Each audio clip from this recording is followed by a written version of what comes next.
अस्सलाम वालेकुम, welcome to my YouTube channel. आज का मेरा टॉपिक है Le Chatelier principle. Le Chatelier principle क्या होता है कि अगर हम किसी सिस्टम के इक्विलिब्रियम को डिस्टर्ब करेंगे तो सिस्टम बैकवर्ड शिफ्ट हो जाएगा या फॉरवर्ड शिफ्ट हो जाएगा उस डिस्टर्बेंस को ख़त्म करने के लिए। If a system in equilibrium is disturbed, it behaves in such a way as to nullify the effect of that disturbance. अगर हम कंसंट्रेशन को चेंज करके इक्विलिब्रियम को डिस्टर्ब करते हैं तो क्या होता है? अगर हम रिएक्टेंट्स में से किसी एक की कंसंट्रेशन बढ़ा देते हैं, इंक्रीज़ कर देते हैं, तो जो रिएक्शन है वो फॉरवर्ड डायरेक्शन में शिफ्ट होगा। केमिकल इक्विलिब्रियम फॉरवर्ड डायरेक्शन में शिफ्ट हो जाएगा, ठीक है। और अगर हम प्रोडक्ट्स में से किसी एक की कंसंट्रेशन बढ़ा देते हैं तो रिएक्शन कहाँ मूव करेगा? बैकवर्ड डायरेक्शन में। इसी तरह से अगर हम रिएक्टेंट्स में से किसी एक की कंसंट्रेशन कम कर देते हैं तो रिएक्शन बैकवर्ड डायरेक्शन में आएगा, ठीक है। इसी तरह से अगर हम प्रोडक्ट्स में से किसी एक की कंसंट्रेशन कम कर देते हैं तो रिएक्शन कहाँ जाएगा? फॉरवर्ड डायरेक्शन में। The effect of change in pressure और वॉल्यूम। जब हम प्रेशर को इंक्रीज़ करेंगे तो रिएक्शन उस साइड पे मूव करेगा जहाँ पे नंबर ऑफ मोल्स कम है। जैसे N2 + O2 2NO है। यहाँ पे क्या है? दोनों साइड्स पे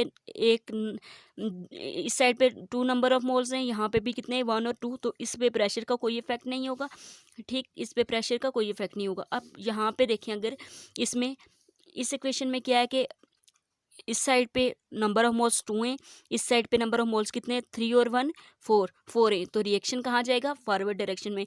प्रेशर के इंक्रीज़ करने से रिएक्शन फॉरवर्ड डायरेक्शन में जाएगा। और अगर हम प्रेशर डिक्रीज़ करते हैं, ठीक है, या वॉल्यूम इंक्रीज़ करते हैं तो रिएक्शन बैकवर्ड डायरेक्शन में जाएगा। इसी तरह से यहाँ पे दूसरी एग्जांपल है PCl5 की। तो इस साइड पे नंबर ऑफ मोल्स ज़्यादा है, 1 और 1 2 हैं, इस साइड पे 1 है। तो प्रेशर के इंक्रीज़ करने से रिएक्शन बैकवर्ड डायरेक्शन में मूव करेगा क्योंकि इस साइड पे नंबर ऑफ मोल्स कम है। अगर टेम्परेचर के इफेक्ट को देखें तो ऐसे रिएक्शंस जिनमें डेल एच की वैल्यू माइनस में है या फिर ऐसे रिएक्शन जो एक्सोथर्मिक है तो टेम्परेचर के बढ़ाने से वो बैकवर्ड डायरेक्शन में शिफ्ट होंगे। और टेम्परेचर के ऐसे रिएक्शन जो एंडोथर्मिक है वो टेम्परेचर के बढ़ाने से फॉरवर्ड डायरेक्शन में मूव करेंगे। जैसे N2 + 3H2 2NH3 है, तो ये एक्सोथर्मिक रिएक्शन है। ये जब हम टेम्परेचर को बढ़ाएंगे तो ये बैकवर्ड डायरेक्शन में जाएगा।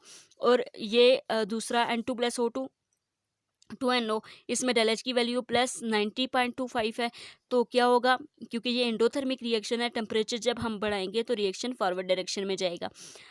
अगर कैटलिस्ट का इफेक्ट देखें तो कैटलिस्ट ना तो इक्विलिब्रियम पोजीशन पे इफेक्ट है इसका कोई, ना ही इक्विलिब्रियम कांस्टेंट पे, बल्कि ये हेल्प करता है कि रिएक्शन जल्दी हो और जल्दी इक्विलिब्रियम अटेन हो जाए। It helps in early approach of equilibrium. Thank you so much.